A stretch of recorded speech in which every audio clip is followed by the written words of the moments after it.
भैया हमारा नया ई कॉमर्स बिजनेस एक नई कैटेगरी में हम स्टार्ट करने वाले थे, लेकिन भैया स्टार्टिंग में इतने सारे प्रॉब्लम आ रहे हैं ना, जिसके कारण हमारा जो नया business home and kitchen category में होने वाला है वो स्टार्ट ही नहीं हो पा रहा है। आप जब भी ना कोई अच्छी चीज करने के लिए जाते हो ना, और स्टार्टिंग में अगर आपको कोई ना कोई चैलेंजेस फेस करने पड़ते हो ना, तो भैया समझ लो आपकी ग्रोथ उस चीज में पक्का है कि भैया आगे बढ़ने से बहुत सारी रुकावटें आपके रास्ते के बीच में आने वाली है। लेकिन इन सबको है ना, आपको डरना नहीं है, आपको इन सबको ना चीरते हुए आगे बढ़ना है। आप भी अगर ई कॉमर्स बिजनेस स्टार्ट करोगे ना, तो आपको फैमिली से सपोर्ट नहीं मिलेगा, या फिर भैया कोई डॉक्यूमेंटेशन में इशू आएगा, बहुत सारे इश्यूज होते हैं। लेकिन इन सारे चीजों को ना आपको फेस करना पड़ेगा और आगे बढ़ना पड़ेगा, क्योंकि ना आपकी डेस्टिनी को भी पता है कि आप आने वाले समय में एक बहुत बड़ा काम करने वाले हो। इसके लिए भाई ये मुसीबतें आती है। अब सबसे बड़ी बात है कि भैया हमारे केस में क्या हो रहा है वो तो आपने बताया नहीं, तो चलो भाई देख लेते हैं हमारे इसमें क्या क्या इशू आ रहा है। हे गाइस, आप सभी का स्वागत है हमारी एक और नई वीडियो में। आज की वीडियो में हम बात करने वाले, जो हम नया बिजनेस स्टार्ट करने वाले ना, भैया स्टार्टिंग में ही प्रॉब्लम आना स्टार्ट हो गया।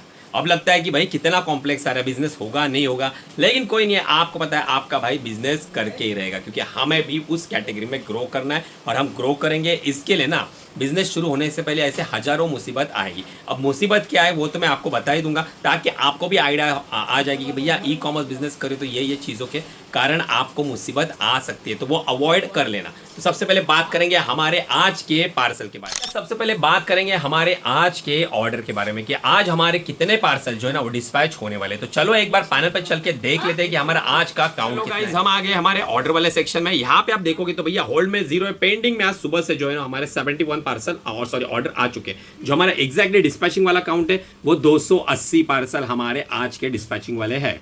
अब भैया यही तो है ट्विस्ट कि भैया अचानक इतने सारे ऑर्डर्स कैसे आ गए, क्योंकि आपका भाई ना आपको सारी चीजें ना सच बताता है, हवाबाजी बिल्कुल भी नहीं, बड़ा चढ़ा के। कुछ क्रिएटर्स जो है भैया एडिट करके बता देते हैं भैया हम 500 पार्सल डिस्पैच कर रहे हैं, हमारा ROI जो है वो भैया 80% का आ रहा है, 50% का आ रहा है। तो चलो यहाँ पे मैं आपको बताया तो हमारे 280 पार्सल जो है ना वो आज डिस्पैच तो होने वाले, लेकिन ये एक दिन का काउंट नहीं। अब इसमें हुआ ही है ना कि कल के दिन जो हमारे पार्सल थे ना, उसमें से डिलीवरी वाला भाई कल आया ही नहीं, तो डिलीवरी के लगभग ना 101 पार्सल थे, तो भैया वो पूरे यहाँ पे पड़े हुए तो आया नहीं, जिसके कारण वो काउंट प्लस हो गया। मतलब अगर आज के काउंट की बात करूँ ना, तो लगभग 175-180 पार्सल का ही आज का काउंट है।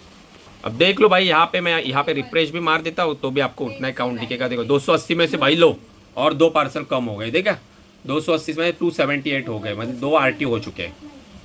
तो ऐसा काम होता है अगर आपके पार्सल ना डेली बेसिस पे शिप हुए नहीं ना, और डेफिनेटली ये है ना डिलीवरी लॉजिस्टिक की कोई तो 2 पार्सल रहेंगे जो कस्टमर ने कैंसिल करी रहेगी, क्योंकि भाई शिप नहीं हुए ना, कल शिप होने चाहिए थे तो वो हुए नहीं। उसका ऑलरेडी हमने टिकट भी डाल दिया है, क्योंकि वो ब्रीच लग चुके हैं वो।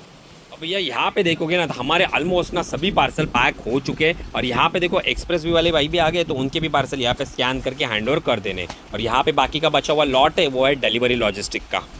देखो स्कैनिंग चल रही है भाई। इसका मतलब ना सिर्फ 2 लॉजिस्टिक है अभी हमारे पास जिनको हमारे पार्सल जो है ना वो असाइन हो रहे हैं, मतलब एक डिलीवरी और एक्सप्रेस भी। ई कॉम भाई पूरी तरह से बंद हो चुका है, मतलब ई कॉम का एक सिंगल पार्सल है ना वो भी आजकल उसे असाइन होता है। भैया हमारे एक्सप्रेस बी के पार्सल हमने सक्सेसफुली डिस्पैच कर दिए, लेकिन अभी तक है ना भैया लगभग 6 बजने को आए, लेकिन डिलीवरी वाला अभी तक आया ही नहीं। तो अगर आज भी नहीं आता ना तो और हालत खराब हो जाएगी, क्योंकि कल के भी लॉट है और आज का भी लॉट है, 2 दिन का लॉट बचा हुआ है। मतलब बहुत सारे पार्सल जो है ना डिलीवरी के हैंड ओवर है, तो अगर वो आज नहीं आता तो दोनों दिनों के भाई ब्रीच हो जाएंगे, और उसमें से और बहुत सारे पार्सल कैंसिल हो जाएंगे और फिर से हमारी विजिबिलिटी डाउन हो जाएगी। भाई परेशान हो चुका हूँ इन सब 3PL। तो भैया लगभग ना 15 दिन हो चुके हैं भाई। ये मैंने ना वॉलपेपर मंगवाया था, लेकिन भाई यहाँ पे ना मेजर करने के लिए टाइम ही नहीं मिला, तो अभी यहाँ पे मेजर करेंगे। जो अपने पुराने ऑफिस पे जैसा वो स्ट्रक्चर था ना जो हमने वॉलपेपर का बनाया था, सेम यहाँ पे भी बनाने वाले। तो वीडियो में थोड़ी और अच्छे से वीडियो में बैकग्राउंड अपने को देखने को मिल जाएगा। तो देखो भैया ये हमारा डिस्पैचिंग वाला सेक्शन है, यहाँ से ही सारी चीज़ें को काम होता है, मतलब लेबल डिस्पैचिंग हो या फिर एडवर्टाइजिंग, सारी चीज़ें हमारा ये मेन है। तो यहाँ पे मैं भी बैठता हूँ, तो यहाँ पे देखो कुछ इस तरह का वॉलपेपर अपन यहाँ पे लगाने वाले।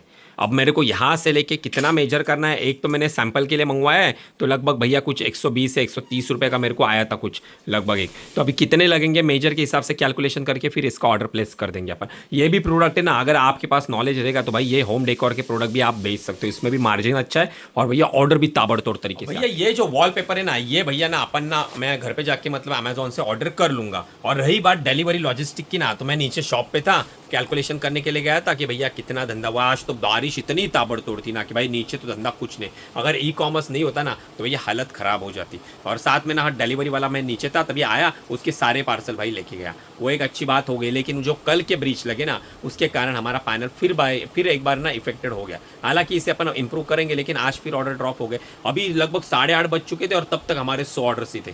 तो अभी क्या, अभी टाइम हो गया है, तो अभी यहाँ से वेयर हाउस क्लोज करूँगा, सीधा जाऊँगा भैया घर पे, खाना पीना खाऊंगा। और बाद में जो हमारे मेन टॉपिक है ना कि भैया मेन इशू क्या हुआ था हमारे नए अकाउंट के लिए, जो हम नया होम एंड किचन में स्टार्ट करने वाले, उसमें मेजर इशू क्या है वो डिस्कस करते। तो चलो पहले घर पे निकलते हैं।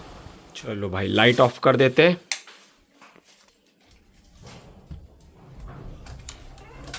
चलो गाइस, अभी आ गया हूँ भैया अपने घर पे। अभी बात करते हैं आखिर क्या मुसीबत आ गई है। तो देखो हुआ ये है ना कि आपको तो पता है कि हमने एक नया जीएसटी नंबर जो है ना वो रजिस्टर कर लिया। अब ये जो जीएसटी नंबर के प्रोप्राइटर ये मेरी मॉम है, मम्मी के नाम से मैंने एक नई फॉर्म रजिस्टर करी हुई है। अब उसमें दिक्कत ये आ गई ना कि हमारा ऑलरेडी जो आप मेरा रिटेल शॉप देख रहे हो ना वो मम्मी के नाम से मम्मी चलाती है। मतलब जो उसके लिए गुमास का लाइसेंस हो गया या बैंक अकाउंट हो गया या फिर वहाँ पे उद्यम आधार हो गया, तो वो मम्मी के नाम से, वो फर्म का नाम हमारा संकेत कलेक्शन है। अभी हमने जो होम ई कॉमर्स के लिए, sorry home and kitchen category के लिए हमने नई कंपनी जो रजिस्टर करी है ना वो अलग नाम से करी है। तो उसके लिए ना अभी बैंक खाते में मैंने बोला ना कि उद्यम आधार जो है ना वो मैंडेटरी है भाई।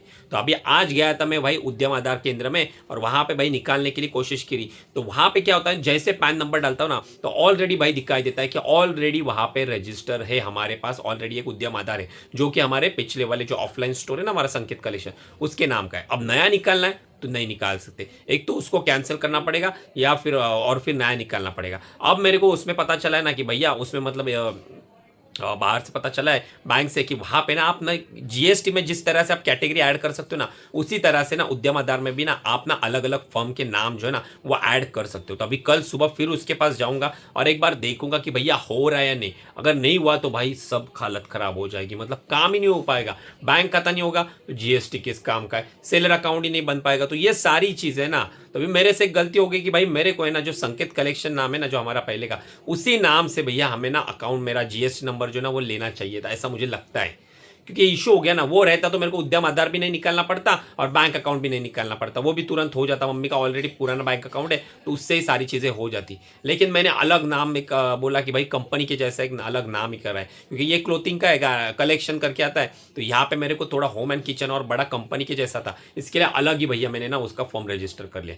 अब आपको बता दूंगा भैया, अगर कल जाता हूँ देख लेता हूँ बनता है नहीं बनता है, नहीं तो कुछ ना कुछ ऑप्शन निकाल ही लेंगे। अभी फिलहाल के लिए भाई मूवी लगा दिए और भाई खाना खा रहा हूँ, खाना खाने के बाद वीडियो एडिट करूंगा।